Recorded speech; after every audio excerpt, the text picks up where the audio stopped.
All right, everybody ready to go?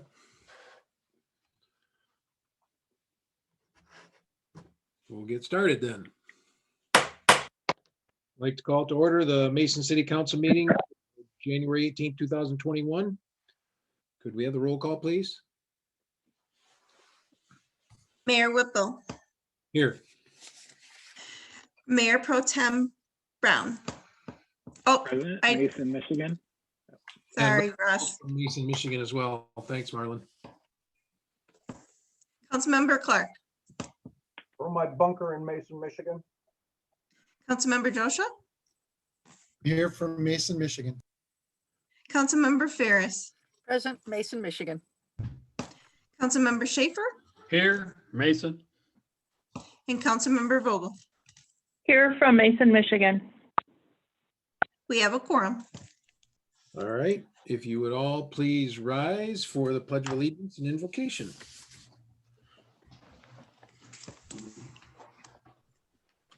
I pledge allegiance to the flag of the United States of America and to the republic for which it stands, one nation, under God, indivisible, with liberty and justice for all. Dear Lord, we humbly ask that you be with this body tonight as we conduct our city's business, an important job that we've been entrusted by the members of this community. We ask that you guide our decisions and our discussions and our words and our actions to better serve the people of this community and to better serve your will. Amen.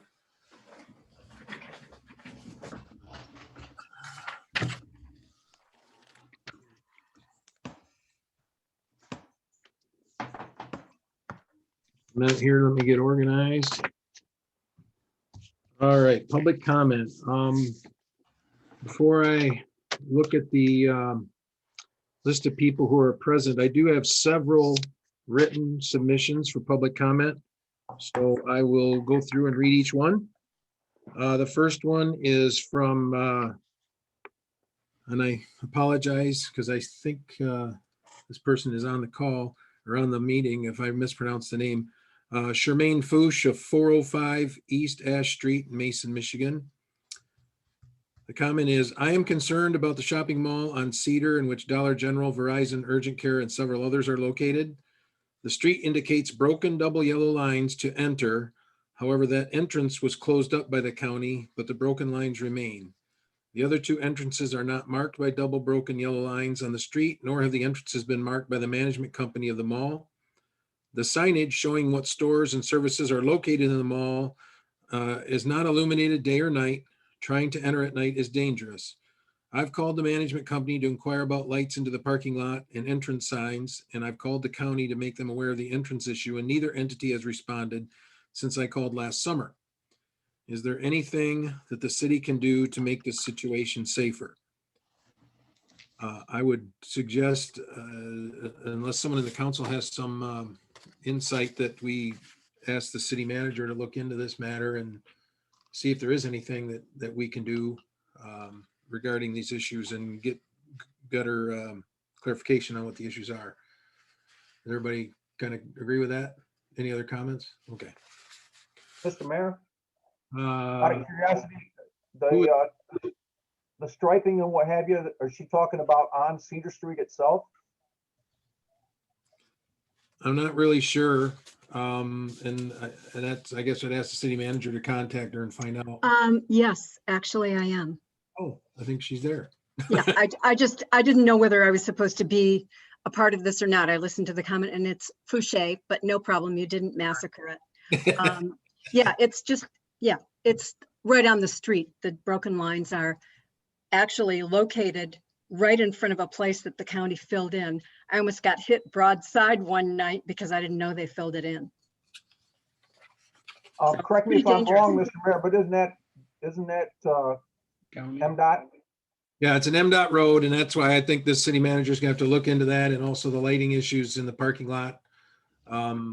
And let us know if there's anything that we can do. Maybe we can contact our contacts at MDOT and spur them on a little bit. Well, that would be great. It is Uh, dangerous. Deb, will you get in contact with Ms. Fouché? Okay. Did you have anything else, that you wanted to add to this, Charmaine? No, nope, that's good. Thank you for reading it. I appreciate it. No problem. All right, let me get organized here. The next comment is from Lori Shealy, 424 Columbia Street, Mason, Michigan. This email is for the purpose of stating that I agree with public comments being added to the bottom of the agenda. Thank you for your time. Next, we have Carla Lang, 938 Eugenia, Mason, Michigan. Regarding resolution 2021-3, rules of order for the city council and for city boards and commission, we are voting on changes to our agenda. I would like to add public comment at the end of the meeting in addition to the beginning of all meetings. This would provide council members and commissioners real-time feedback from you in addition to furthering our commitment to transparency and customer service. The Mason Public Board of Education offers this on their agendas, and I see the value. This seemingly small change to our agenda will have a huge impact on how quickly we respond as a body. Thank you, Carla Lang. Next, we have Darren Mason and Danielle Welke, 421 East Ash Street, Mason, Michigan. I write on behalf of myself and Danielle Welke, owners of 421 East Ash Street, Mason, Michigan, to enthusiastically support the motion by Councilmember Vogel that public comment be added to the bottom of all city council meeting agendas in addition to the current position at the beginning of the agenda. We have attended multiple council meetings where, while business was conducted, either new questions were raised, clarification was sought, or corrections were needed. However, due to the lack of public comment period at the end of the meeting, no opportunity for such remedies existed. This has been quite frustrating. Adding public comment to city council meetings will help both Mason residents participate in city governance, as well as enable the council to be more efficient with their time and actions. Thank you very much for your time and consideration of this letter and support. Best regards, Darren Mason and Danielle Welke. Next, we have a note from Kimberly Mushong from 226 East Oak Street, Mason, Michigan. I support adding public comment to the bottom of the agenda. Thanks, Kimberly Mushong. Next, we have Michael Coote, 951 North Jefferson Street, Mason, Michigan. Dear City Council members, I fully support the proposal to have public comment added to the end of City Council meetings. Allowing this comment period at the end of meetings will allow members of the public to fully engage with the entirety of the open meeting. This will allow the public to ask follow-up questions and provide real-time feedback to council members about policy decisions. As a point of information, the Mason Public Schools Board of Education does allow public comment before and after their board meetings. Thank you. Next, we have Megan Short, 3755 West Howell Road, Mason, Michigan. Hello, I am writing to you today to request that public comment be added to the end of city council meetings in addition to the beginning public comment section. Thank you. And the last comment is from Gene Carslake, 410 East Maple Street, Mason, Michigan. I believe that public comment is an important contribution to the city council meetings. Participation in rulemaking brings legitimacy to the regulatory decision-making process, and it brings citizens a voice. The council can respond to people's concerns, needs, grievances, and highlights the Mason community preferences. Comments can also help to clarify the legislative intent of the council. Public comments at the end of the meeting assist the ability of council to determine the level of acceptance or resistance in the affected communities and therefore assist in the planning process. Please consider the change as a step forward for the citizens of Mason, respectively, Gene Carslake. I'm seeing Gene's phone. Does Gene's phone wish to make a public comment during the meeting?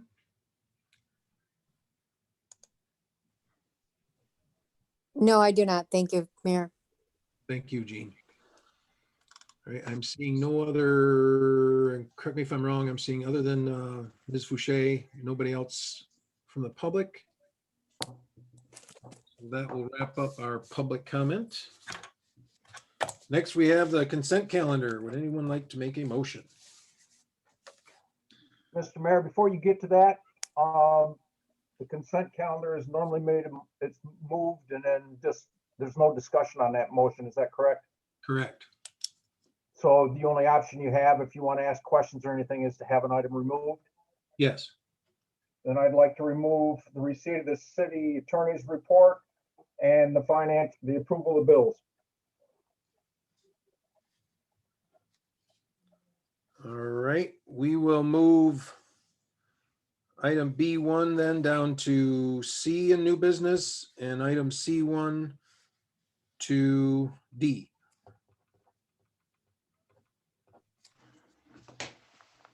Mr. Mayor, Yes, if there aren't any other council requests, I'll move the adoption of the consent calendar with the removal of items B1 and C1 and placing them in the appropriate place on the agenda.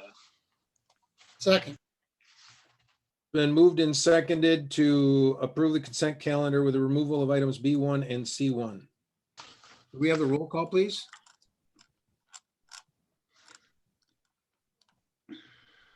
Mayor Pro Tem Brown, Yes. Councilmember Clark, Yes. Councilmember Josha, yes, Councilmember Ferris, Yes. Councilmember Schaefer, Yes.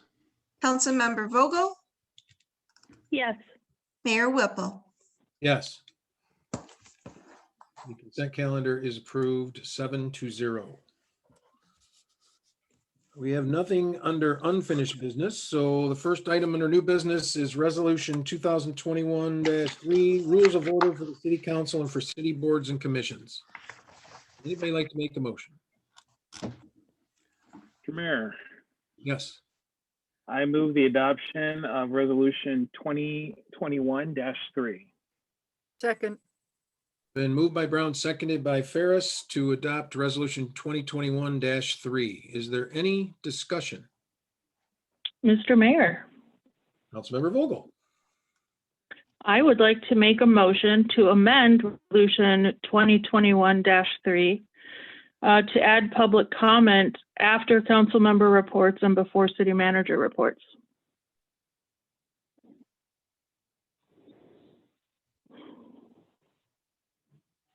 Is there a second? I second. Been moved by Councilmember Vogel and seconded by Councilmember Schaefer to amend Resolution 2021-3 to to add public comment after council member reports and before the manager's report.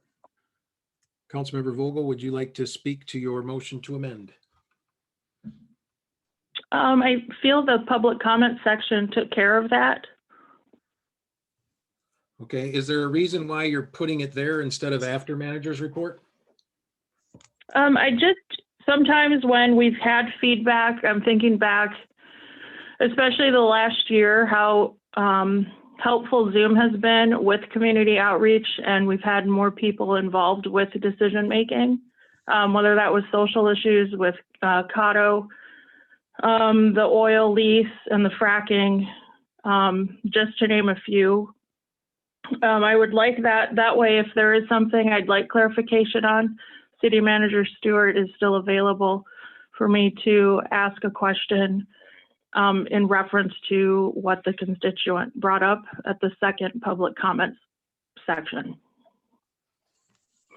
Okay, well, I mean, City Manager Stewart is available for answering questions of council members during meetings at any time. But this would not allow the public to comment on the city manager's report after it is given if she were to add something to what's in the packet. True, but it would allow us as council members who represent the constituents, we could listen to their public comment and react to that with a question or clarification for City Manager Stewart. All right, any other discussion? Mr. Mayor, Yes, sir. we used to have, public comment used to come at the end of every meeting. And the reason that we moved it up to the top was because people that wanted to, not only did we move it to the top so we could let them speak, but it also gave them an opportunity to speak and let the council know if there was an issue on the agenda that they wanted to contribute before any action was taken.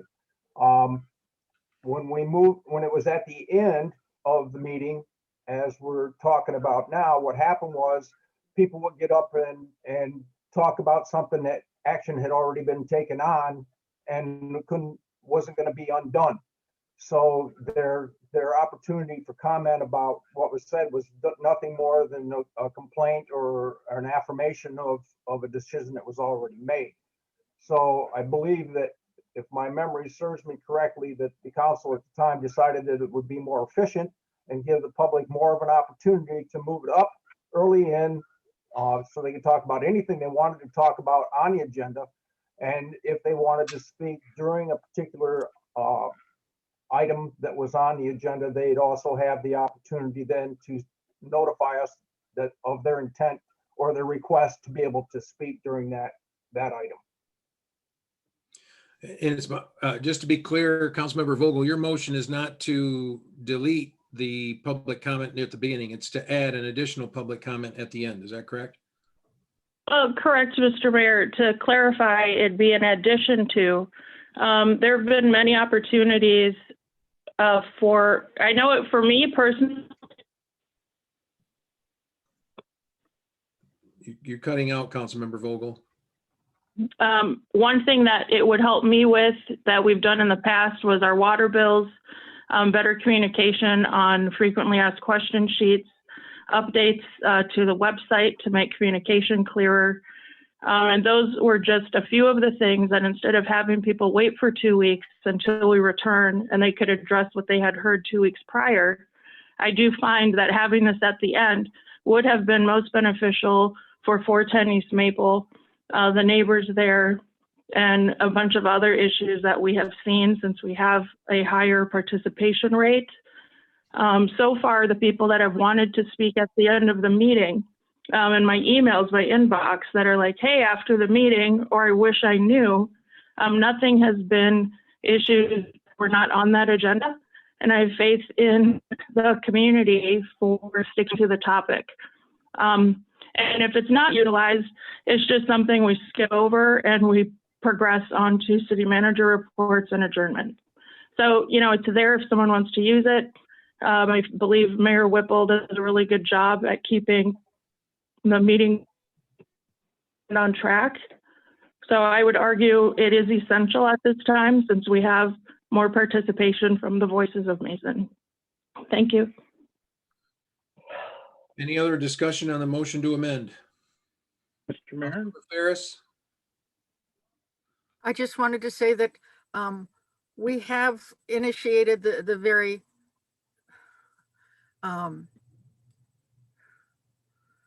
we have initiated the service desk and individual questions, so that can be answered and referred to the right people at any time individually. So it doesn't need to be in a public forum. I mean, there's also onlines where you can report problems. So business is being attended to as usual. An individual right after the meeting is not, I don't think, is necessary. Most people don't stay that long anyway. That's Any all. discussion? Somebody else said something. Mayor Pro Tem Brown. Thank you, Mr. Mayor. I just wanted to clarify, because I think Councilmember Clark made the point. It looks like section 3B actually gives us the ability to recognize public comment beyond that specific point of the agenda. Is that correct?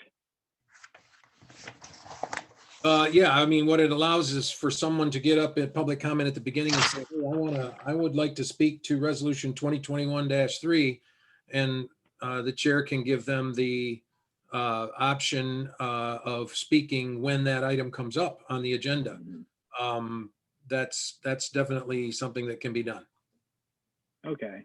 Yeah, I just wanted to clarify that, because feasibly, if the chair of the council decided so, we could allow individuals to speak later in the meeting, if that was the pleasure of the council and the desire of the public. So I was also questioning, maybe where the second section was coming from. But thank you for that clarification. Is there any other discussion on the motion to amend? Mr. Mayor, if Yeah. I could, I'd like to ask Councilmember Vogel I guess I'm not clear, what could be said at the end of a meeting that couldn't be said at the beginning of the meeting? To me, if I hear public comments or somebody's interest in a particular item at the beginning of the meeting, that gives me the rest of the meeting. as Can you guys opportunity. hear me? It cut out. We can hear you. Sorry. Go ahead, Leon. What I was saying was that. Can you hear me? Hold on a second, Leon. Councilmember Vogel, can you hear us?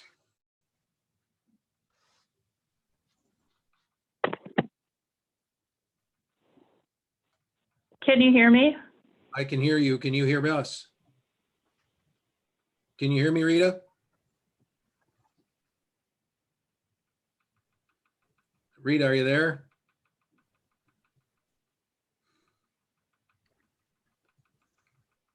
It appears we have lost Rita. Hold on there, Councilmember Clark. Hopefully she can come back here in a minute. Yeah.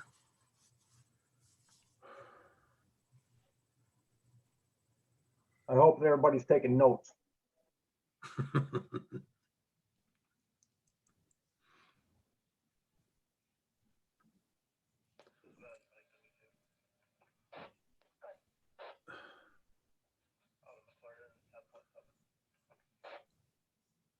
Councilmember Vogel is not showing up on the list here. And Councilmember Clark's questions were specifically for her. On the chance that Councilmember Vogel gets back on here in the near future,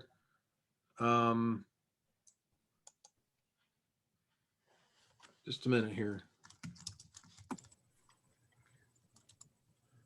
See if she even, I tried texting her to see if she's still around. Is there any other discussion other than Councilmember Clark's questions for Councilmember Vogel?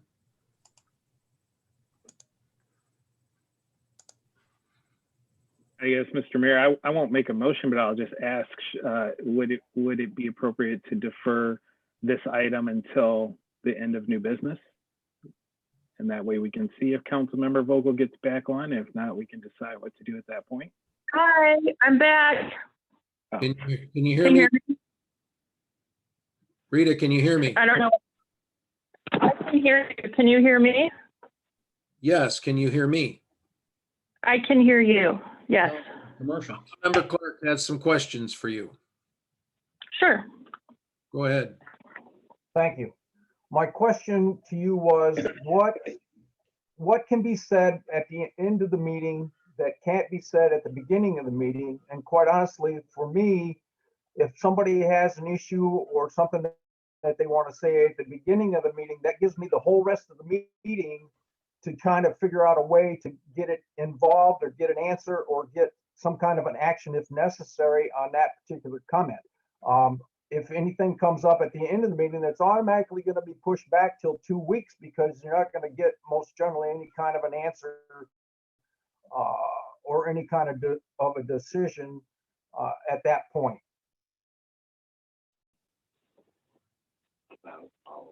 It's for me, this is about follow-up. This is about, and I hope maybe Jean is still on there and we can all decide to let her speak on to how valuable this would have been after listening to the engineer report and learning more about what the procedural steps were, or other constituents that got clarification and more insight throughout the meeting and then had a separate question because now they had more data to go off for what they were asking to change what they initially had asked at the top of the meeting.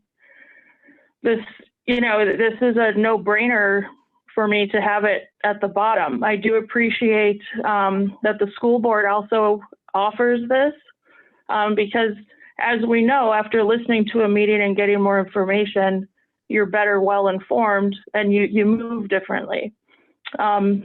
If it's utilized, it is. If not, we just pass over it and carry on with the meeting. But I guess I'm not understanding what you're looking for to hear why this wouldn't be an asset, especially in a time of Zoom when we have way more participation and input from the community. Well, once again, Help help I me was- understand. once again, the meetings that you're talking about, I didn't attend, so, but if you go back to the fact that anyone can step up at public comment and say, you have this particular item on your agenda, and when that item comes up, I'd like to say something about it. So most times, unless things have dramatically changed, during the course of that conversation, unless we're in the middle of adopting a resolution or something like that, even in a simple motion, a lot of times if the public has something to add to that, we accept that by a majority of the council and give them the opportunity to share that or ask their questions or share the information that they have that may put some more light on that particular subject. I don't think we're locking, I'm not trying to say that we're locking anybody out. I'm just talking about the efficiency of the meeting.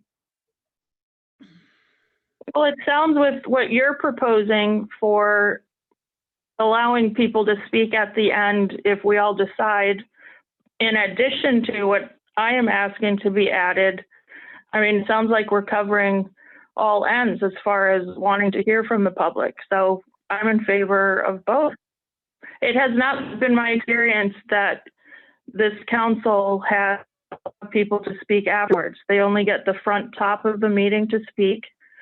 Oftentimes, you know, they don't really know so much. It's their first time. It's 3 minutes. And then after learning more information, they might want to, you know, put some more information or ask a different question. I think that helps in when we leave the meeting and kind of knowing and feeling the room. And that's all well and good, but if they ask a question about something we've already decided on, that decision's been made. So I don't see where it would have any impact on anything. Like I said, if they have a particular issue when they come to public comment, if they start talking about something that's on the agenda, even if they're not informed of the procedure, the mayor's going to stop and say, hey, we got that coming up. Would you like to speak at that point? So, you know. Then I would argue if there's no impact and it doesn't matter, then it doesn't have any harm to put it on there. Well, somebody to talk.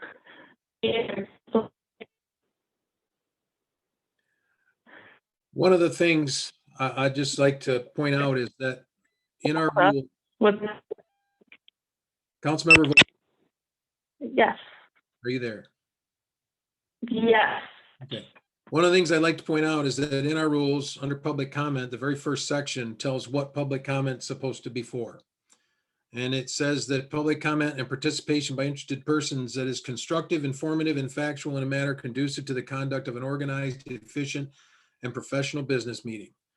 I think that, and I'm not gonna put words in your mouth, Leon, tell me if I'm wrong, but I think that's part of what you're coming from, is that the intent of these rules of order overall is to provide for a organized, efficient, and professional business meeting. And so the question becomes, That is correct, Mayor. And what's happened in the past, and not all the time, but what's happened in the past is you've opened up that second line of opportunity for people to speak.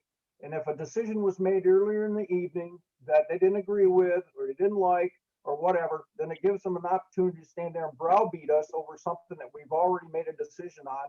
And it just takes away from the professionalism of the meeting, and it also takes away from the efficiency of the meeting. If they want to browbeat us and what have you, they can get us one-on-one after the meeting, and I'm glad to take it. Mr. Mayor, yes, ma'am. neither not witnessed any browbeating from anybody in the last 4 years. I'd like to attribute that to well and respectful. We are council members as a body, and when we run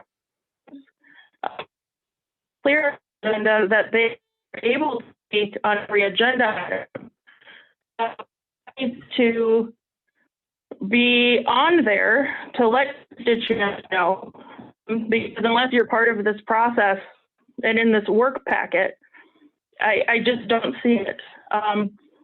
And also, people have every right if they want to come and browbeat to it. I mean, I guess I don't understand what the argument is in having a final public comment. And I guess We run very professionally. I would like to offer that the counter side to that is, what is the benefit to the conduct of an organized, efficient business meeting in having public comment at the end? How does having public comment at the end enhance a meeting that's already happened? How does it help decisions that have already been made? All public comment that would come at the end of a meeting could just as effectively and efficiently come at the beginning of the next meeting, or be sent via other means to the city manager, to city council members, to the city council as a whole. So that would be my question. That's fine, but you need to have some very. Councilmember Vogel? Yeah, I hear you. I just don't understand what the big deal is here. I really don't. I mean, And I would offer you that, know, in a time of Zoom and how many school board meetings we've had with huge school closures, different things with all the different schools, there has been a clear value that the public has felt that after hearing important information that they've been able to once again address their elected body. I don't think it is ridiculous or unprofessional to lend them that same respect on a city council level, especially with the upcoming wastewater treatment plant and other huge renovations at the library and other things going on. To me, this is just an exceptional addition opportunity to hear from our constituents after they have learned information about what they had first spoke on, the public comment. I'm obviously not going to change any minds. We have people watching and listening that really want this to happen. And I really am so disappointed to hear that there would even be, I just don't get it. I don't understand why this is a big deal. If no one is here to even use it, we pass by it. If it's used, okay, we learned some more things. We heard from more people. I guess, I don't know. in response to that, I would simply say that it can be a big deal. I was on the council years ago when we had public comment at the end, and it was cumbersome and not effective. And I'm also not a fan of putting it ahead of city manager's report. I think it should be at the very end of the meeting so that that comment can come in regard to every aspect of things, if it were to even be there. But I'm still not hearing any reason or any justification for how it would enhance the meeting and the decisions that would have already been made in a manner that's more effective than if people who have concerns or questions could reach out to people directly in a more private manner and actually get a better answer than at a council meeting. It's real-time feedback. It would be me not having to have 50 people show up to protest oil fracking. It would be that I wouldn't have to send proof of tons of emails from constituents who are worried about lead and copper in their water, presenting it to you, because John Smith on whatever street was able to address the meeting before we ended, because he could say, hey, and by the way, this would be beneficial to City Manager Stewart. This would be here. Again, I see nothing but bonus points here in really listening and doing a better job. All right, any other discussion on the amendment? All right, can we have a roll call, please? Councilmember Clark, No. Councilmember Drosha, No. Councilmember Ferris, No, Councilmember Schaefer, No. Councilmember Vogel, Big yes. Mayor Pro Tem Brown, No. Mayor Whipple. No. Motion to amend fails 1-7. Is there any other discussion on resolution 2021-3? Mr. Mayor, Who was that? that was Clark. Oh, okay. Hey, Councilmember Clark, if you can adjust your camera so it shows your whole head. Right now, it's I don't just want, top half. no. Okay, because I can't see your lips move. I don't know what you're talking. I'd rather see my friends from Kosovo back there. All right, I get it. Under the rules of order that you've proposed, you've added a whole section that has to do with the virtual meetings. Correct. And to me, that seems to be redundant because our city charter references MCL 15261, which has been amended by the state legislature, which has everything in there that you've already put into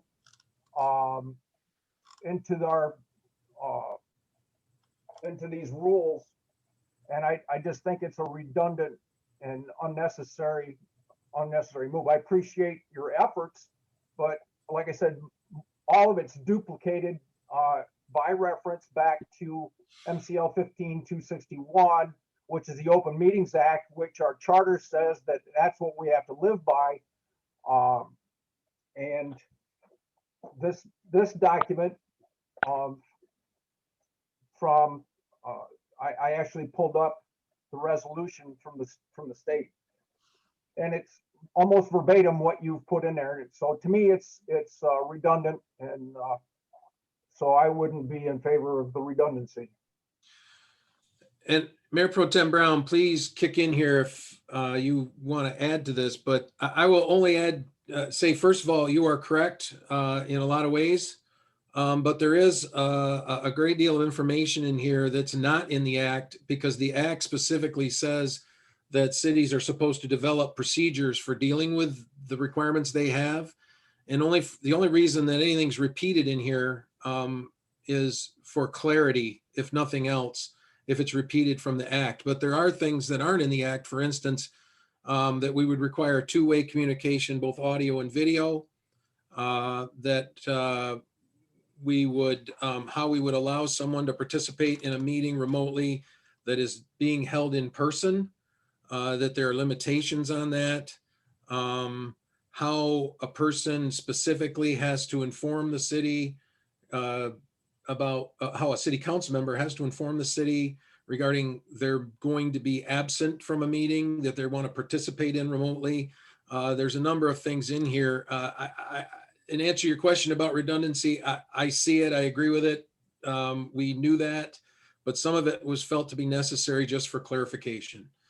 Mayor Pro Tem Brown, you want to chime in on it? I'll just say to Councilmember Clark's point, that was the first question that I raised when we started discussing this, and I've since been converted to understand the value of having our rules be a little bit more specific than the state statute, because it was written vague, and it was written purposefully vague to give municipalities a little bit more flexibility. I know that other communities have sought to change their rules of order to accommodate the new requirements under the OMA Act. I know that's something that even City Manager Stewart brought to our attention.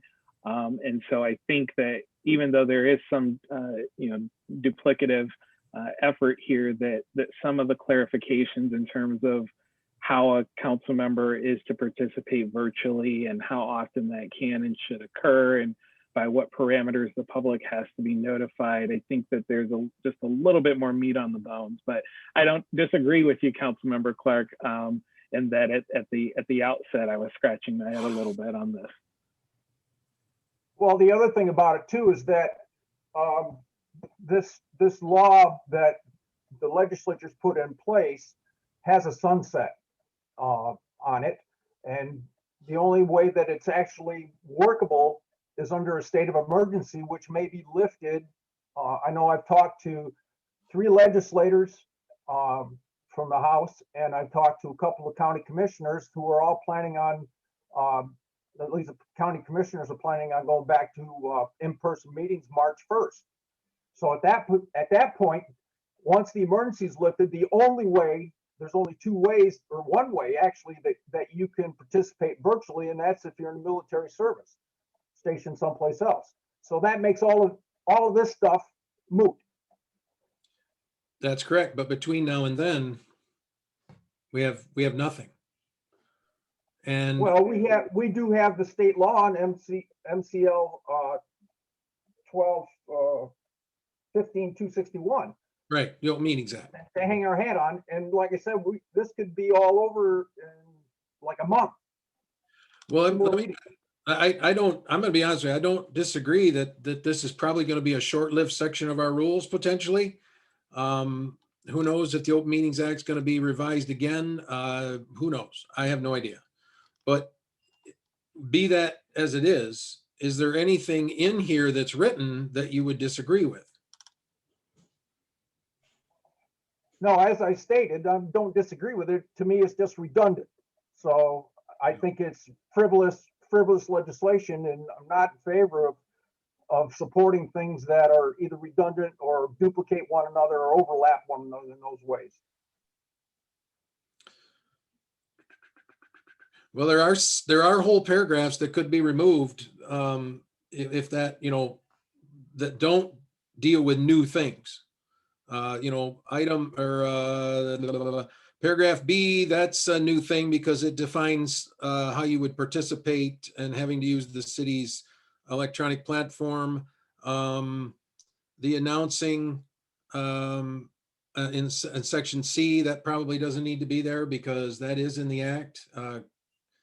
I mean, but to me, it's much clearer and better understood the way it is. And I understand the concern, but it's written down to be something that somebody can read and have some understanding of what the intent of things was. But Councilmember or City Manager Stewart, you wanted to say something?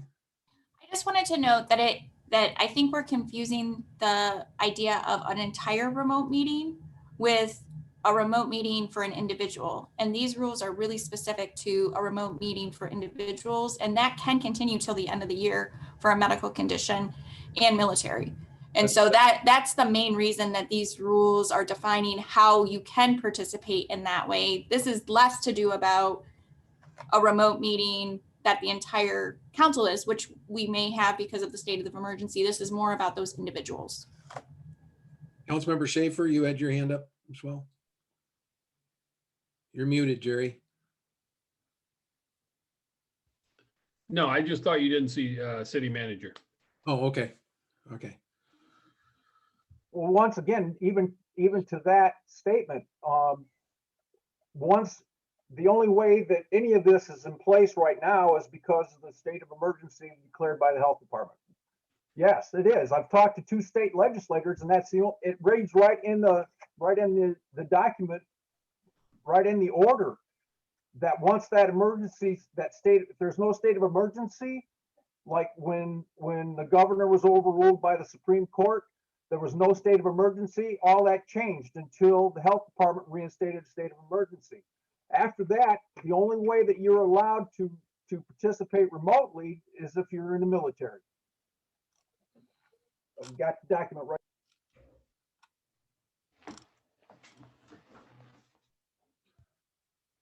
Oh, let me see here. While I'm nosing around at my information here, is there any other discussion?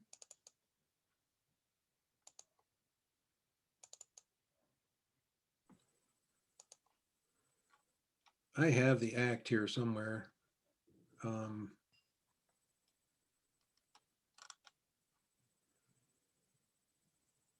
Mr. Mayor, Councilmember Ferris had her hand up. I'm sorry, Councilmember Ferris, go ahead. I need to do this remotely. I know where I've been, but I don't know where you've been. And I'm not willing to risk life on that premise of that we have to meet together. Thank you very much. I'm in favor of this. That's not what the act says, Elaine. What the act says is that as long as there's a state of emergency, or if somebody's on military service or has a physical ailment right now, this gives us the permission. It gives us the permission to choose to have virtual meetings. As long as we're in a state of emergency, we have to have virtual meetings. Once that state of emergency is lifted, this document, this extension, or this permission by the state government to amend how we do business goes away. The only way then that you can attend a meeting virtually, according to the act, is if you're on military service. So basically what this is a temporary thing that runs until the end of this year that gives us permission to alter the way that we do business as long as there's a state of emergency. Once that state of emergency is listed, and this comes from 2 state representatives, once that state of emergency is lifted, then we go back to doing business the way that we did it before. Mr. Mayor, Yes, ma'am. I have the act in front of me, and I think the section we're referencing is section 3A, subsection B, talks about, at least the one that, this is the previous act that now has been amended to extend to a longer time. And again, we're talking about, I think, 2 different things. We're talking about, one, the ability to have an entire remote meeting. That requires a state of emergency. But medical conditions continue till the end of the calendar year. So majority of our discussion when we were talking about these rules were for a medical condition to participate remotely, what that would look like for a meeting. So completely agree with Councilmember Clark that the whole remote meeting as an entire body would be eliminated after March if there was not a state of emergency. Right now, it's a no reason. But the point of these rules, my understanding in talking with Mayor Whipple and Mayor Pro Tem Brown, was to identify the military participation, how that would look more defined, and also the medical condition. Yeah, the military is spelled out in the act. It says once there's no state of emergency, the military, if you're on military service, that's the only way that you can participate virtually. I guess Councilmember Clark, I think we're kind of almost quibbling here, because the fact of the matter is the state act does allow certain things, but it doesn't tell us how to do it. These rules of order tell us exactly how to do it. It tells a person exactly how they have to inform the city, when they have to inform the city, how they have to inform the city, if they're going to miss a meeting, whether they're military or not. And to me, that is, if nothing else, it's worth that, just to have that written down. If there's some issue with the redundancy, I would suggest that we move forward with this, and then after the state of emergency goes away, if things settle down, we come back and we'll rejigger this thing to strike things out. But right now, we need something in place for at least the next couple months, well, at least for the next 11 months, to guide how people who are allowed to participate remotely, how they do it. And I know that the medical condition thing, regardless of state of emergency, you're allowed to participate remotely under the act. And that it also says in the act that it's to be done under procedures developed by the municipality. So that's what these are. These are those procedures that the act calls for. I'm not going to defend the duplication of information. We wrote it in there just to make it more clear. That was it. So. Mr. Mayor, Yes, sir. that brings one quick question. 13 paragraph 4 says one may only use the medical condition twice per calendar year. That's correct. We did not feel it was appropriate to leave it wide open because there was just too much opportunity for it to be abused. You know, a person could say, I'm going south for the winter because I have a medical condition, but I'm going to participate in council meetings, all winter. Remotely. Nope, I understand that side of it, but I also, obviously, is there any room in here, maybe I missed it, for somebody who's got a chronic condition, say they're undergoing cancer treatment or whatever? No, there's no allowance for that. And I got to be honest with you, when we had our discussions on this, one of the places I come down on this is if someone's that sick, they probably shouldn't even be participating remotely, but taking care of themselves. And I'm not trying to freeze anybody out, but somewhere you got to draw the line. I mean, I think all of us would agree that in-person meetings are a whole lot better for us to be able to communicate, a whole lot better for the public to be able to communicate with us. And I think it puts the council members present at a disadvantage in many respects when another council member or whatever is participating remotely. And so I think there needs to be some limitation 2 is a number that we came up with. There's no, Marlon, correct me if I'm wrong, there was no magic to that number.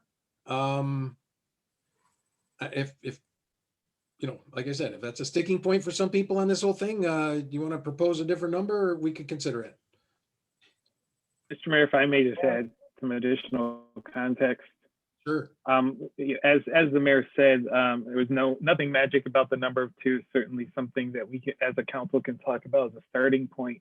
The other thing that we took into consideration was that the council can certainly excuse absences for any member who requests that. And so depending on the medical condition, there could be a combination of meetings where the person may either be in such a condition that participation is not warranted and therefore they would seek an excused absence, or a situation where participation is maybe warranted or they desire to participate for a specific matter and then would do so remotely in the event that they cannot attend physically. So we were trying to look at the plethora of options that council members have, and also ensure that council members are still present and accountable to fulfilling their obligation to the community. Mr. Mayor, Yes, sir. do I understand this then, that if we're participating in a virtual meeting, that we're being held to a higher standard than a meeting face to face?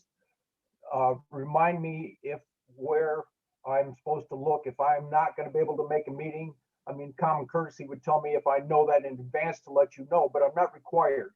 That I have to, I know that I can't miss X number of meetings or I can be removed. But Correct. I'm not required to notify anybody if if we're in a face-to-face meeting that I may not be at the meeting. That's correct. You're not required to. Okay, There's no change in that.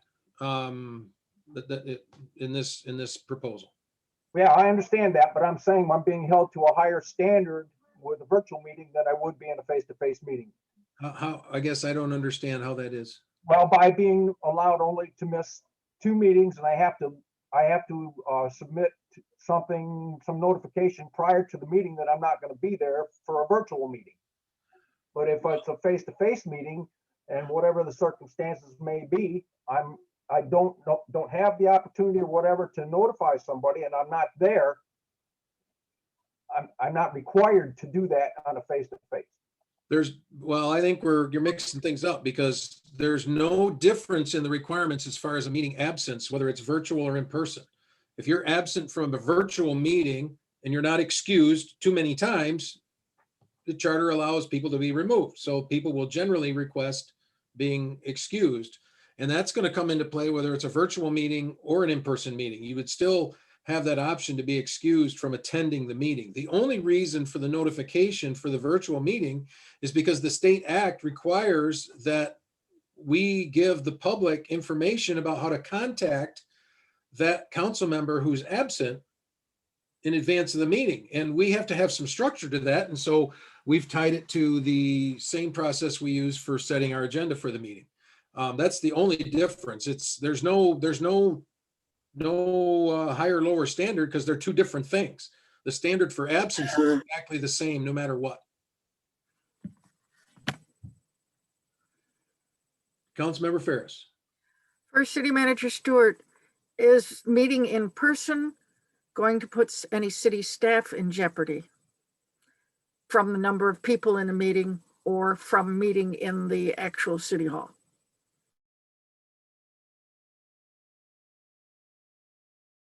This action item is about the rules if there's an individual participating remotely. I think that question might be more appropriately held for the next action item in talking about when we shift to full remote meetings or full in-person meetings, which at that time I'll be prepared to talk about what would trigger our ability to do that. Thank you. Mr. Mayor, do you have the act in front of you? I do not have it. I thought I did and I don't. I've read it several times. Manager Stewart, you have it in front of you, right? I do, but the section I was reading from you was not the amended act. So I'm looking at it now. Okay, can I'm you tell trying, me, I'm trying to find the medical condition section because it looks like it's in a different section now than 3A.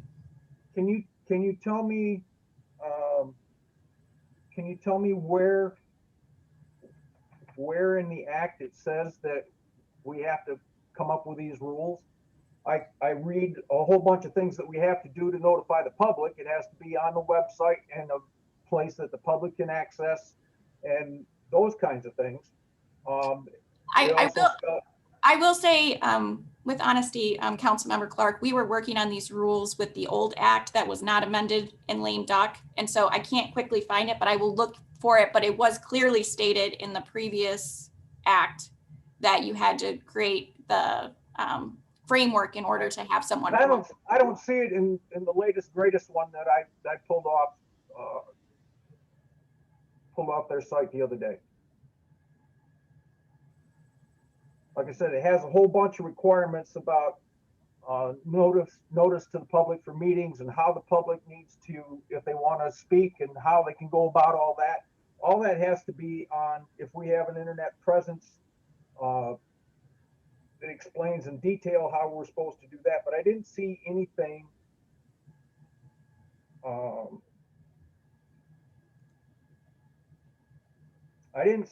that says you must create rules that tell us how we're going to do this, because it's all pretty much laid out in the act itself.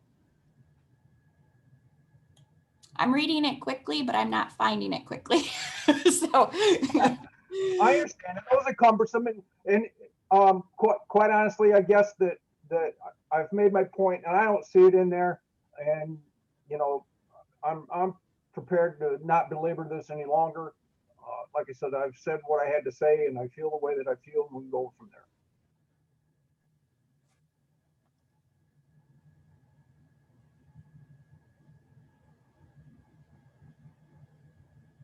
I'm looking at something here too, just a second. Mr. Mayor, Yes, sir. just a quick question.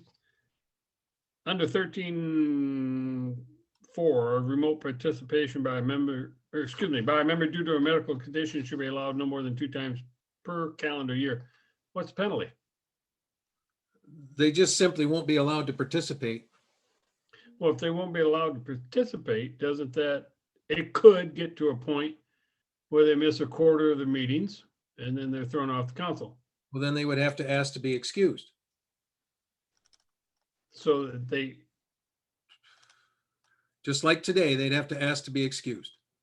so they couldn't be part of the meeting unless they asked to be excused after 2 medical absences. That's a little harsh. Like I said, this is the proposal. If somebody else wants to suggest a different number, I'm open to consideration and hearing a discussion. We just I wanted suggest to. we set it back for a couple of weeks while we have more time to consider all these options. Okay, well, and that's an opinion. I mean, to me, we've already sat on it for several weeks, and the fact of the matter is that the 2 times really doesn't even come into play until April.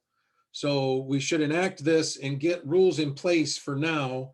And if there's more discussion to be had on allowing more than 2 times due to illness between, April and December, which is when it's going to be possible, then we do that. But in the meantime, we're sitting here without rules that require 2-way video and audio communication, that require a process by which somebody communicates to the council if they're going to be absent. And we should have those in place before that can happen. And that is expected. We're going to have at least 2 more meetings, perhaps more than 2, before this even goes into effect, for the state will allow us to go in person. So I don't see the problem with kicking it down the road 2 weeks while we have more time to study it. Study what? The options that Councilmember Clark brought up, Councilmember Ferris brought up. I have not heard any options brought up. I've heard opinions about what's written, but I haven't heard a single option that involved changing it. So, and I'm open to that. And anybody can also make a motion to defer this to any time that you'd like. So, I make a motion, we defer it for 2 weeks. You mean till the next meeting? I don't know Yes. if it's 2 weeks or not, but to the Well, next. okay, till the next meeting. Okay. I'll second that. Been moved and seconded to defer this matter until the next meeting. Is there any discussion, Council or City Manager Stewart? Did you have something you want to say? I don't know if it's appropriate at this time, but I did find the section where it requires procedures. It is What section is 2, subsection A, under 2, where it talks about the procedures in which an absent member may participate and vote on business before the public body. So those are the same, it's the same reference as the previous act where you should be establishing procedures to do that. I'm sorry, it was 2A? 2A, Deb? Yes, it's covered in 2 and then goes into more detail in 2A.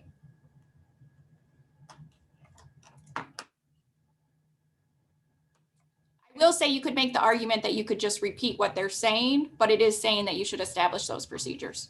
Right, it's in 2. It says establish the following procedures to accommodate blah, blah, blah. Is there any discussion on the motion to defer?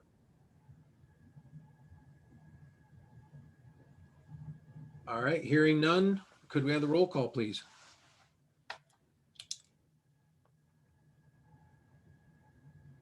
Councilmember Joshua. No. Councilmember Ferris. No, Councilmember Schaefer. Yes. Councilmember Vogel. Yes. Mayor Pro Tem Brown. No. Councilmember Clark. Yes.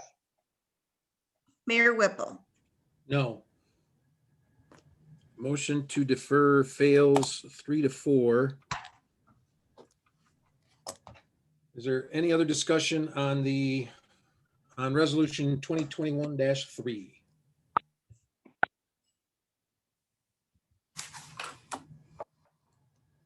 All Mr. right. Mayor, Oh, I'm sorry. Who was that? I'll just, this is Brown. Go ahead.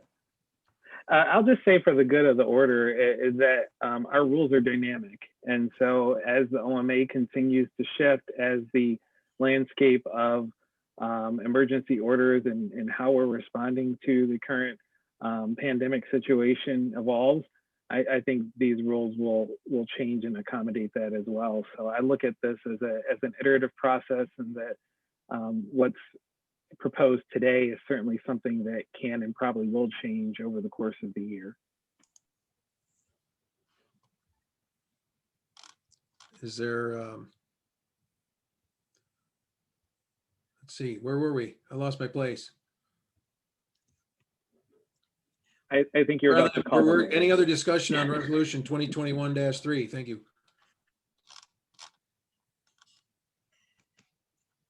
All right, could we have the roll call, please?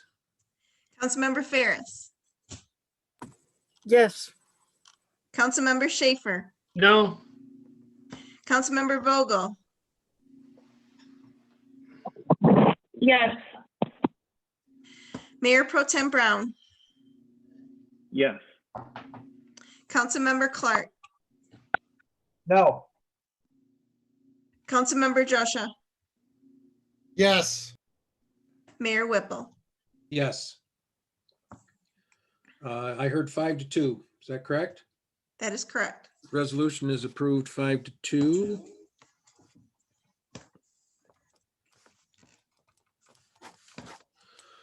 All right, next item on the agenda is a discussion regarding a return to in-person city council meetings. I know City Manager Stewart has some information for us on this, so please, Deb, enlighten us.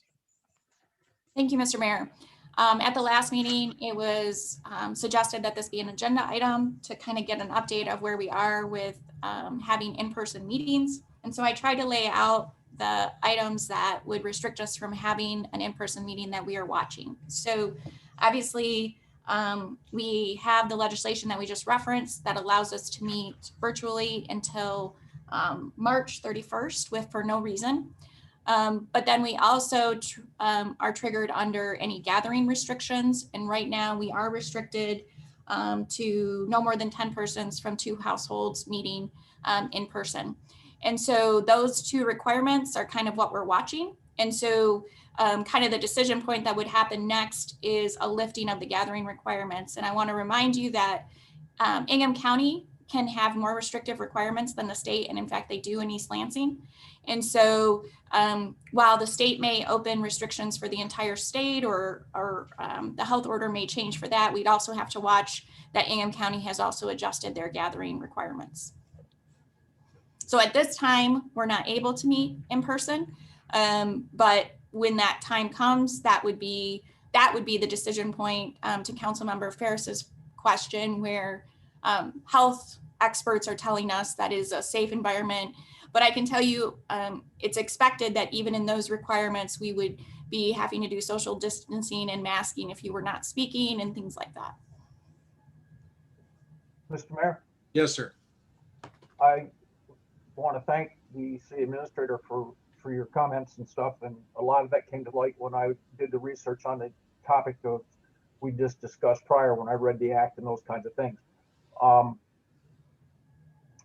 Well, as I had said before, I think the county right now, the plan is for the county commissioners to resume face-to-face meetings March 1st, is what I've been told. And I guess my question to you is, should we be now putting that plan together on how those things may look, as opposed to waiting to the last minute and then scrambling and say, well, no, we can't meet in person, even though we can, because we got to do this and this and this and this. So I would think at the very least, at this point in time, we should be starting to map that out and try to figure out what that's going to look like. And by doing that far enough in advance, it may address some of Councilmember Ferris's concerns and those kinds of things, and make everybody feel a little bit more comfortable with where we're going. Mr. Mayor, can I Yes, respond to that? So this has been a moving target, and I will assure you, Councilmember Clark, that we have been preparing to meet in person for probably 8 months. So we have laid out, measured, done all the things we need to do in order to meet the social distancing requirements that are in place currently. Now, who knows if that will change, but right now, if we do meet in person, I want to be clear that it will look different. We will have, not everyone will be able to sit at the main table. It will be a challenge if we have hybrid participation. We know that there's going to be concerns with echoing. Some of the communities that are schools that have done this successfully with hybrid have done it where everyone is wearing earphones and has a laptop in front of them, or earphones, so that they can hear. So they're together, but not really engaging together. So, I mean, there's definitely going to be challenges if we have hybrid participation and things like that. So we do have a good layout of the room of what it would look like. And we've even met with our folks about how we could televise that, but it will be, I want to be clear, we do not have ideal equipment for hybrid. And talking with other communities and school districts that have a lot of technology, they're struggling with hybrid as well. It's just a very difficult type of meeting to hold. So we'll have to be very patient as we work through that. Any other discussion?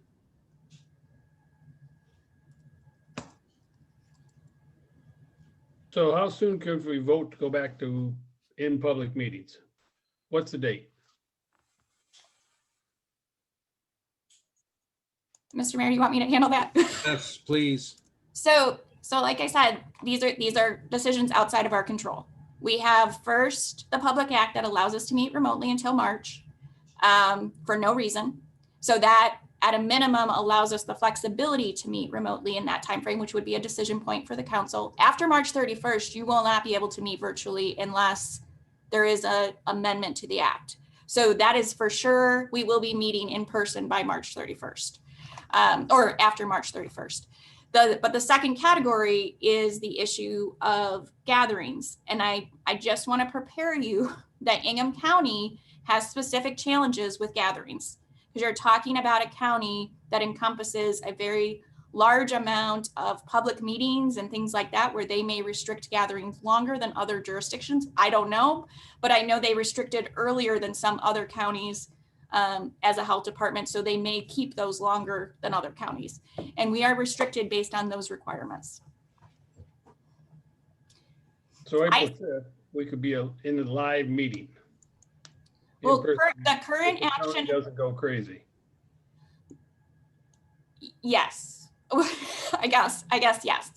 But the current decision right now before council is that there would be no in between. Let's say tomorrow gathering restrictions were released. You still would have at least one more meeting virtually to vote to resume. And so you're always going to be at least following that action. And as staff, we actually hope that you continue that, because it would be very difficult for us to transition while preparing. I mean, if there was an order, changes seem to occur on Fridays, and that's very difficult for us to manage when it comes to agendas and things like that, because we have to post it as a virtual meeting. We have to prepare it as a virtual meeting. And so right now that sequence of you would have to make an action as a council, as a board, to meet remotely, even though it's allowed to meet virtually before March. Now, obviously, as March 31st hits, we may not have any options. You would be meeting without any action because legally you couldn't meet virtually. That'd be a good thing. Thank you. Manager Stewart, no, correct. I want to make sure we're on the same page. If tomorrow the health department came out and said the state of emergency is lifted, then our next meeting could technically be face to face, because at that point the statute says we can if we want to, but we could decide at that point if we wanted to meet face to face. Is that correct? No, the current action that the council voted on was to meet remotely until it is no longer legal to do so. And so we are Well, that's what, legally, isn't that what the act says though? As long as there's only two conditions that you meet virtually. One is if there's a state of emergency that's been declared by the health department or the governor, right? are we talking before March 31st or after March 31st? Before. Before March. If the health department lifts the state of emergency tomorrow, there's no longer that state of emergency. And my understanding is, according to the law, that once that emergency no longer exists, then we can choose to meet virtually, but we don't have to. We can also at that point choose to meet face to face. Yeah, I think we're saying the same thing, but just to be clear, that before March 31st, we can meet legally virtually. So we are meeting the requirements of what council voted on. So they would actually have to vote to take an action to say, even though we can meet virtually, we would like to meet in person. So there's another vote that's required of the council. The act, as I understand it, just to finalize this, specifically gives the authority to meet for no reason virtually through the end of March. And the way our action was, as long as it's legal to meet virtually, we will continue to meet virtually unless council acts otherwise. Am I saying that correctly? Correct. That's how I remember. Okay. Any other discussion then on returning in person? I suppose things could change after February 1st. The current HHS orders are supposed to, it's expiring then. I'm sure there'll be another one. Maybe the gathering requirements will change, but as long as Ingham County is under its own state of emergency and has its own rules going on, we're really governed by that. So we'll have to wait and see what happens. Hearing no more discussion on that matter, then we will move on to new business item C, which is correspondence, the receipt of the city attorney's report. Councilmember Clark, you had some, well, actually, let's have a motion first to accept the city attorney's report dated January 14th, 2021. Mr. Mayor? I'll move to accept that report. Second, Is that moved by Clark and seconded by? who was Ferris. second? Ferris, seconded by Ferris to accept the city attorney's report dated January 14th, 2021. Is there any discussion? Councilmember Clark, you wanted this removed, so we'll let you go first. Yes, I did. And the reason being is that I'm coming into this a little late in the game. And because there was no opportunity to discuss this before, all I wanted to ask was that because I'm coming into late into the game, I would like to be brought up to speed if there's any other correspondence or any other explanations of what's going on with that particular situation. I'd like to see them so when it does hit us again, which it sounds like it's going to, I can be prepared for that. Are you talking about 410 West Maple or the Esquire development issue? Both. 'Cause Mr. Mayor, Other than Mr. Bonfilio, I don't know anything about Esquire and what's going on out there now. Well, I think we can, on the Esquire thing, we can pretty much say, and Councilmember Stewart, correct if I'm wrong, that that's over. But I thought is that correct? Okay, if it's over, then. Well, I should say this, it's over until there's another potential. Yeah, I mean, it's over for the moment, yes. The current action, the one Yeah. where the current court action that we were involved with I don't know if the final paperwork's all been filed, but we lost. And so that's done. We're not appealing it. And it's just a matter of they've got to get the final paperwork done to, finalize things on that matter. Okay, well, if it's not Mr. too Mayor. much trouble, I'd still like to see what's going on with it. So if I get questioned or whatever, I can at least not come off like I don't know what I'm talking And about. I think Councilmember Stewart, you can steer him to where that information is available or get him a primer on that. Is that correct? Did you just make me a council member? I did not. I didn't mean to. City Manager Stewart, sorry. No, that's I okay. need to I was just know gonna you. say, Councilmember Clark, I believe we have an orientation scheduled this week. I will make sure we address it in that meeting and we can get you up to speed. And you can do the same. Mr. Mayor, You can do the same thing with 410 West Maple? Yeah, okay. Councilmember Vogel? I was gonna recommend to Councilmember Clark, on the website in the search window, you can literally type in 410 East Maple. You could type in anything from Hitch's reports, and it literally will search it up for you, so you could see all the progress, and it dates it so you can see chronologically. And that's with anything upcoming for even bidding processes on things. It's super organized, and I refer to that often. So just as a new thing, since the website is much better since last time you served on council. That's all. Any other discussion on the motion to accept the city attorney's report? All right, can we have the roll call, please? Councilmember Schaefer, Yes. Councilmember Vogel, Yes. Mayor Pro Tem Brown, Yes.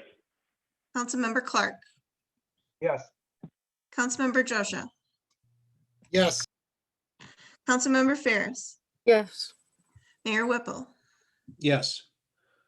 The attorney's report dated January 14th, 2021 is accepted 7-0. Next item under new business is the approval of the bills, in the amount of $158,933.86. Would someone like to make a motion?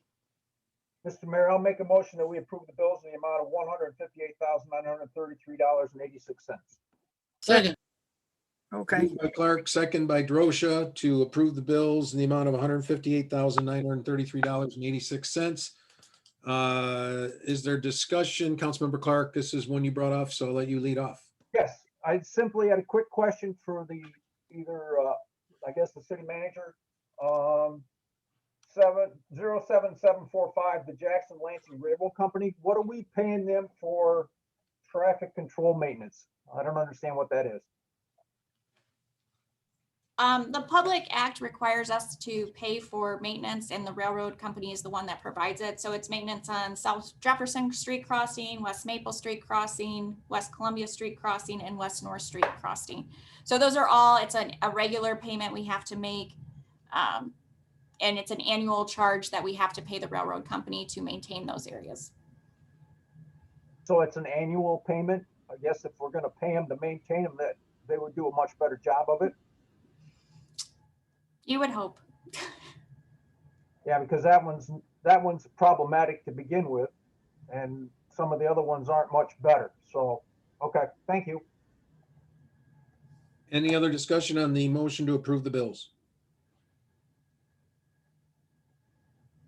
All right, can we have the roll call, please? Councilmember Vogel, Yes.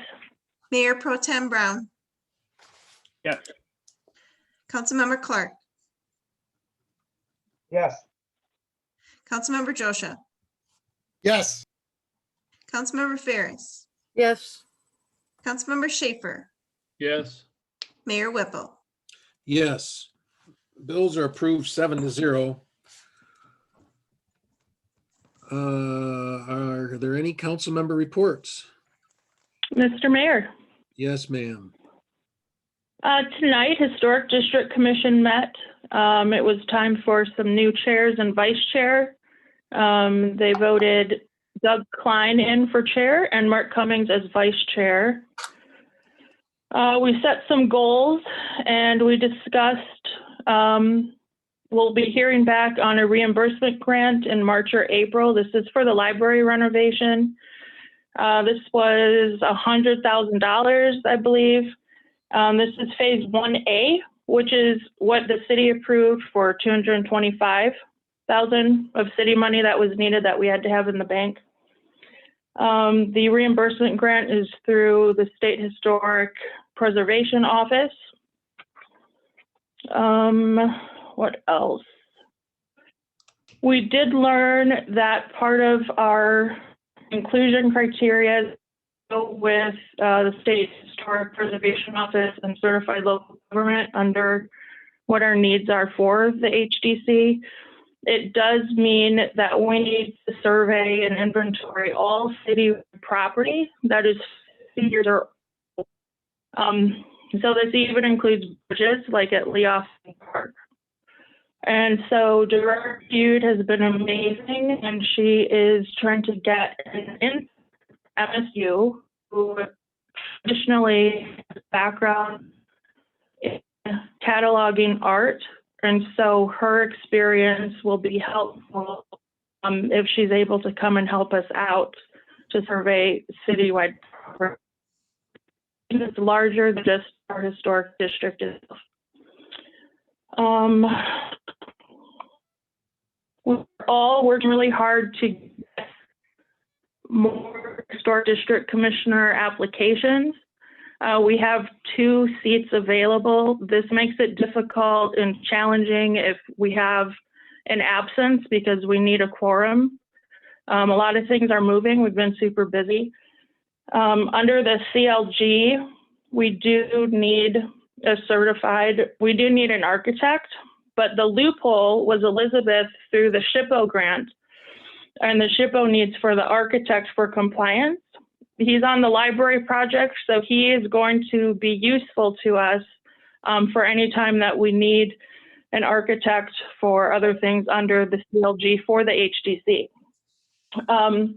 Doug Klein at the Historic District at the museum was able to put a flyer out also advertising that we need applicants.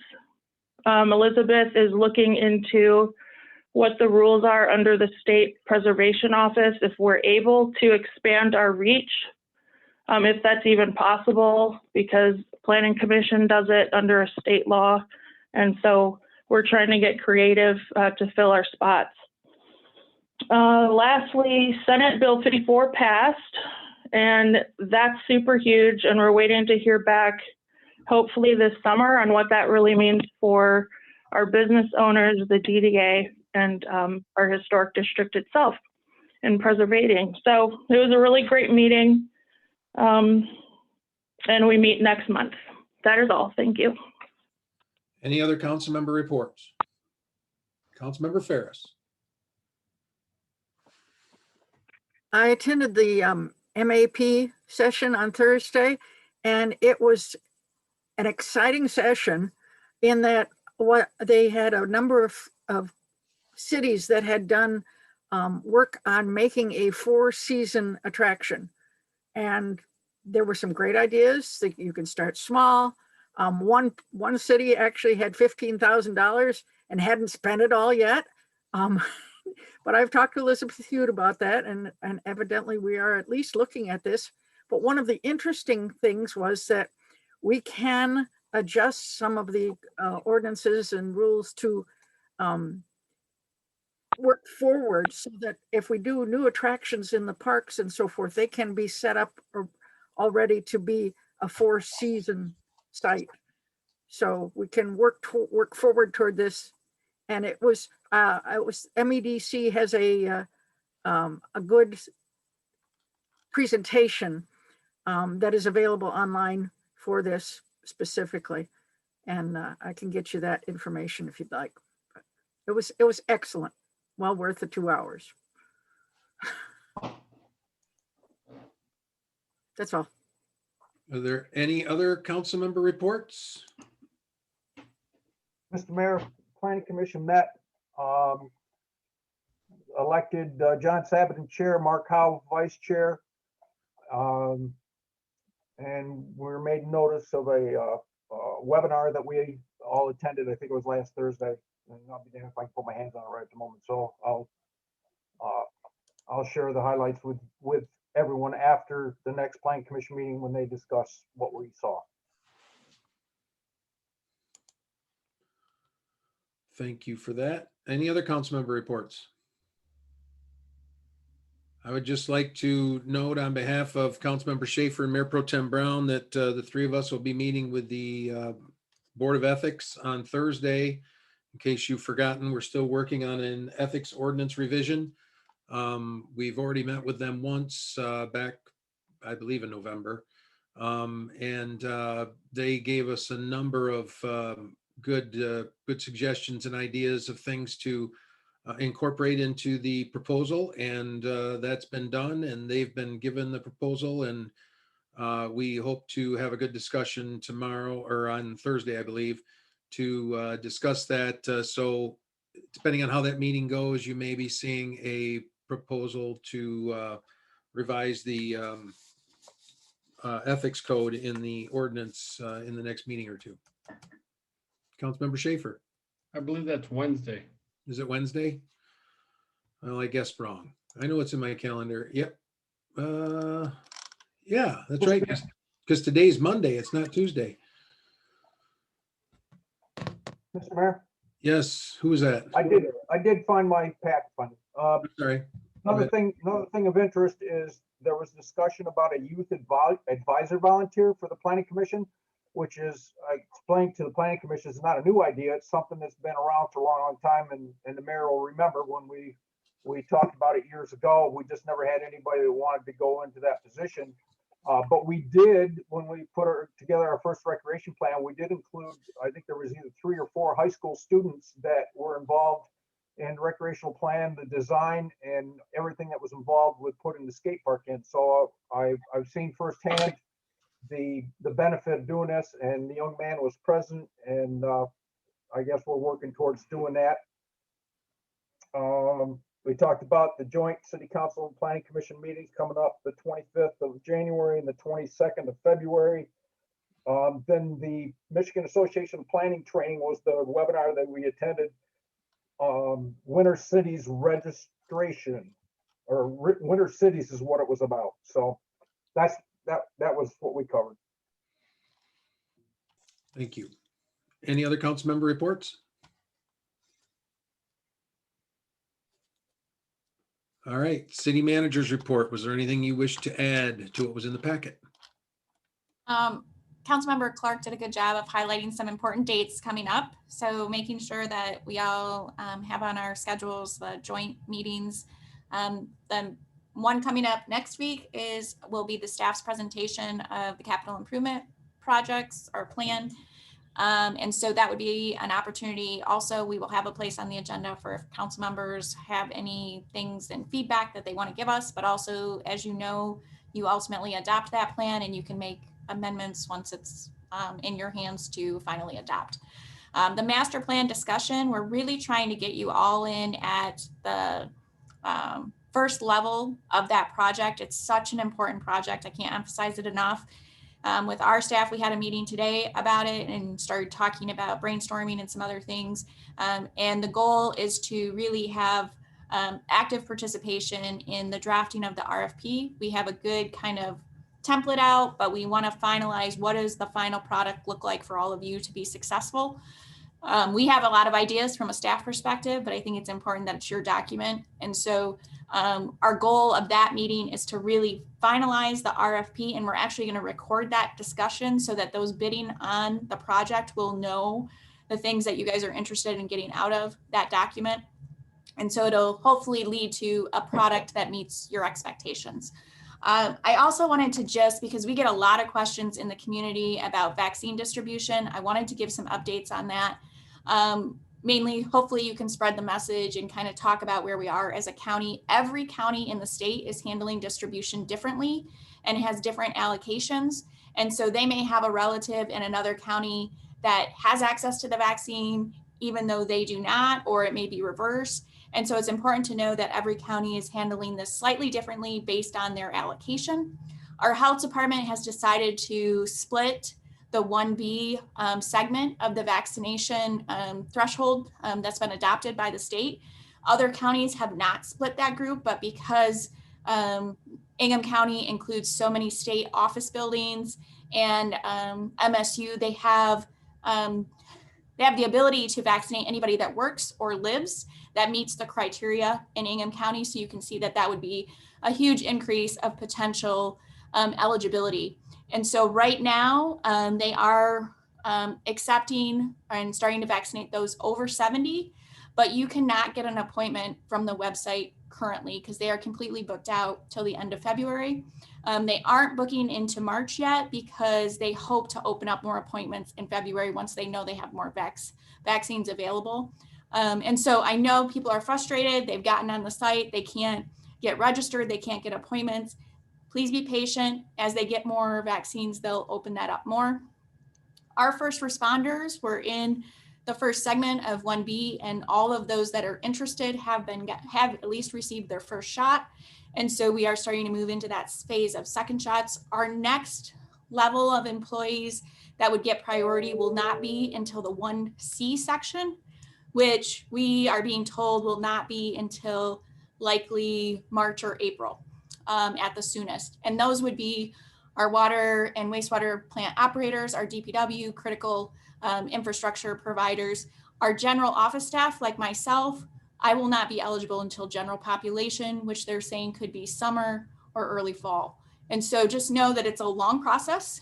Hopefully we'll get as many people vaccinated as possible, but just know that we're working through that. And I know a lot of our public are frustrated because they're not sure how to connect.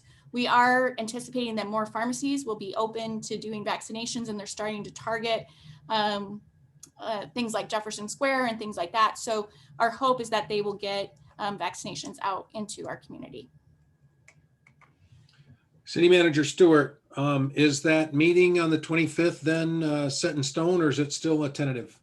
I think the only person we were waiting to confirm from was Councilmember Clark. Are you able to attend? I'm working on that. You managed to pull the 2 dates, 1 date a month that I have Legion meetings, and I'm trying to get a hold of my first vice commander to see if he can run the meeting. Unfortunately, his mother just passed away, so I've had a little problem contacting him. So I'm doing my very best to be there. So it's not official yet? Yes, that's the only one we were waiting for confirmation. Okay. Any questions for City Manager Stewart? I have one. Councilmember Clark. First of all, in response to your comments, Sparrow announced today that their drive-through facility where they've been testing is now going to be administering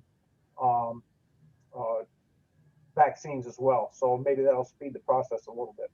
My other question though was, as I was doing some research for some of the things on tonight's agenda, has there been, I know we're looking at master plan and we always do the CIP, has there been any discussion on updating the city charter? I mean, if you go to that right now, the mayor's getting $7.50 a meeting, unless you read the really, really, really fine print. Probably more That document has not had gone through a complete review since I think 1953 when it was written. And I think we've got to move it up the ladder somewhere, in my opinion. But I think that we should be having that discussion, and I didn't know if you guys had been given any consideration to that or not. Something you'd like on the agenda to discuss? Yeah, if you think it's necessary, I would be satisfied with just a response from the city manager, whether or not it's even on the radar. If it's not on the radar, then I definitely think we need to have that discussion. But if it's on the radar, I can probably be patient and see when it's going to come up. Mr. Mayor, Yes, ma'am. I would just say my view, particularly on the charter and changes to the charter, is I think they need to be driven by the council. If there's a desire to change the charter, ordinances and recommendations, I feel fully empowered to recommend changes to, but I think when it comes to the charter, I would want that to be driven by council. So I'm not aware of anything driven by staff, and I'm not aware of anything driven by council. So that would be a new item to discuss. Can we put it on the agenda for the next meeting then, please? Yes. Thank you. Thank you. And I guess I'll piggyback on that and just say, if you can, Deb, if you can put together the process for what that means. How do you redo the whole charter? It's more than just an amendment. It's a little more complicated. Any other comments regarding the city manager? I do. Yes, ma'am. I just wanted to take a minute to appreciate City Manager Stewart, who is selected by the MML and be on the board. So I know like everyone loves working with her, and she really makes us look good out there. And it's such an asset. So congratulations, Deb. I was proud to read that. Thank you. Any other comments on the manager's report?